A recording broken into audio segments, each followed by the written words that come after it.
Morning students. आज हम BA part first के द्वितीय प्रश्न पत्र भारतीय राजनीतिक विचारक में कौटिल्य की न्याय व्यवस्था का अध्ययन करेंगे। कौटिल्य का मानना है कि मनुष्य को अपने धर्म का पालन करना चाहिए।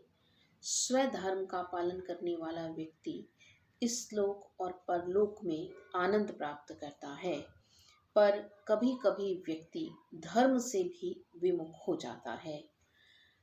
सब व्यक्ति अपने निर्धारित दायित्वों को पूरा करें, सब व्यक्ति धर्म का निर्वाह करें, इसके लिए न्याय और दंड का होना आवश्यक है। जैसे हम आज के समाज में भी देखते हैं कि समाज में कुछ लोग अपने जो निर्धारित दायित्व हैं उनकी पूर्ति करते हैं, और कुछ लोग ऐसे होते हैं जो अपने निर्धारित दायित्वों की पूर्ति से इतर काम करते हैं। और ऐसे लोग, जैसे कानून का पालन न करना, व्यवस्था को भंग करना, ऐसे लोगों को सही राह दिखाने का काम न्याय व्यवस्था और दंड व्यवस्था का है। यानी सब व्यक्ति स्वधर्म का पालन करें, इसके लिए न्याय और दंड का होना कौटिल्य आवश्यक मानते हैं।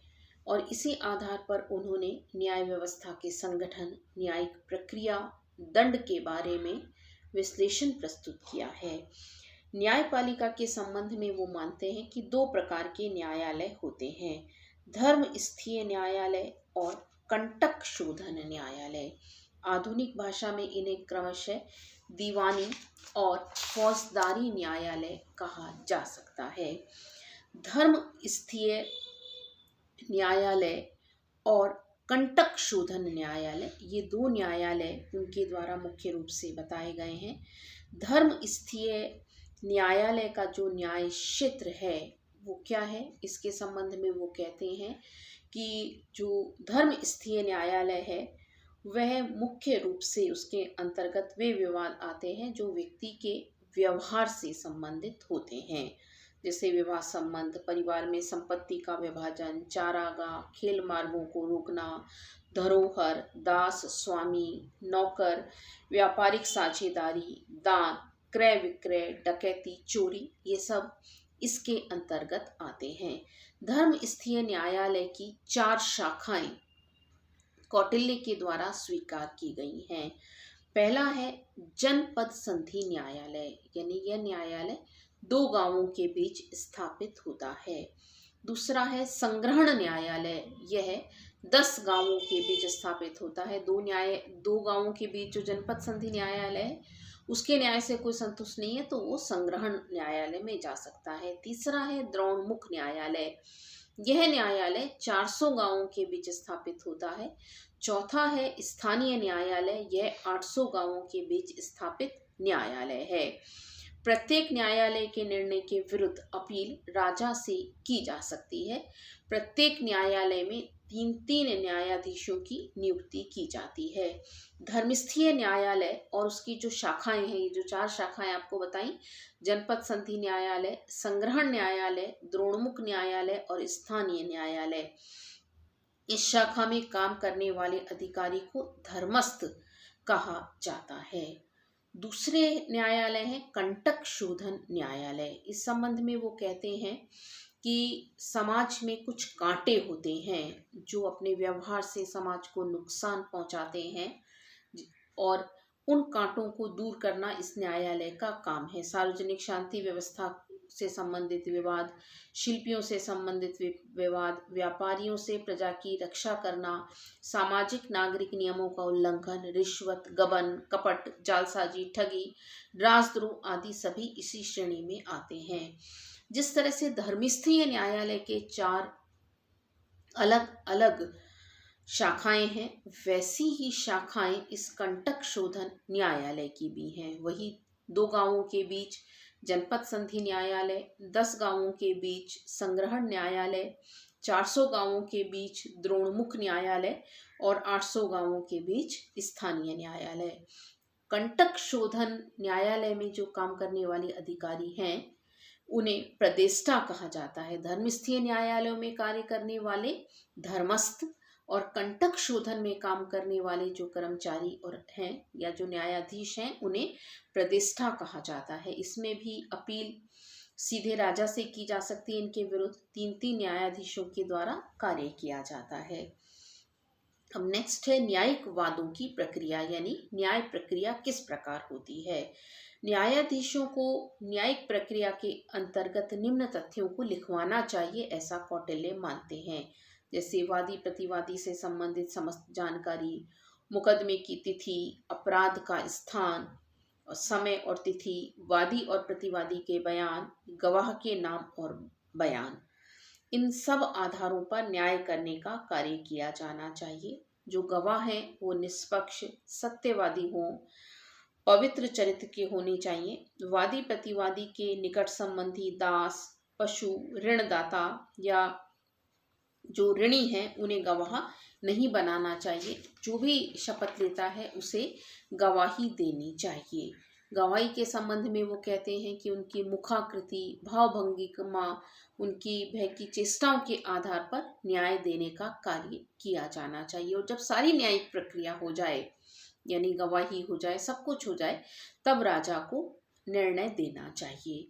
न्यायपालिका को स्वतंत्र कौटिल्य के द्वारा बताया गया है और इस संबंध में वो कहते हैं कि न्यायपालिका नियंत्रणहीन स्थिति में यानी स्वतंत्र होनी चाहिए। उस पर किसी भी प्रकार का अनुचित दबाव नहीं होना चाहिए। जो न्याय में पारंगत हैं, धर्माधिकारी हैं, उन्हें ही न्याय देने का काम दिया जाना चाहिए।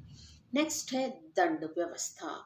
राज्य की विधि और सामाजिक विषयों का उल्लंघन करने वाले अपराधियों को नियंत्रित करने के लिए दंड का प्रावधान रखने की बात कौटिल्य करते हैं।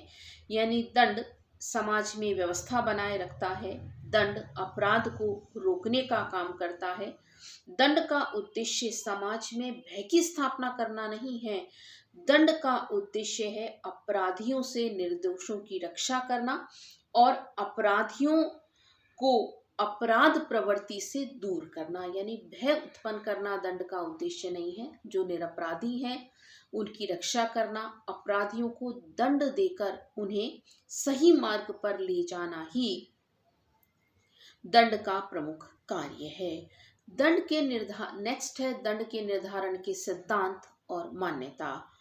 कौटिल्य ने दंड को विवेकपूर्ण आधार पर मान्यता दी है और वो यह मानकर चलते हैं कि इसके संबंध में कुछ मान्यताएं हैं जो कि इस प्रकार हैं। पहला है केवल अपराधी को ही दंड दिया जाना चाहिए, निर्दोष को नहीं। यानी जिसका अपराध साबित हो जाता है केवल एक न्यायिक प्रक्रिया के माध्यम से केवल उसे ही दंड दिया जाना चाहिए।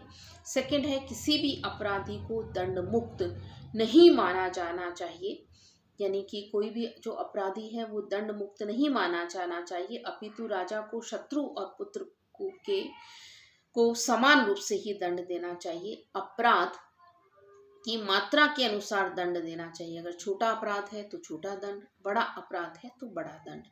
दंड देते समय आयु, लिंग, शक्ति, वर्ण, अपराध की स्थिति, अपराधी की प्रवृत्ति आदि का ध्यान रखा जाना चाहिए।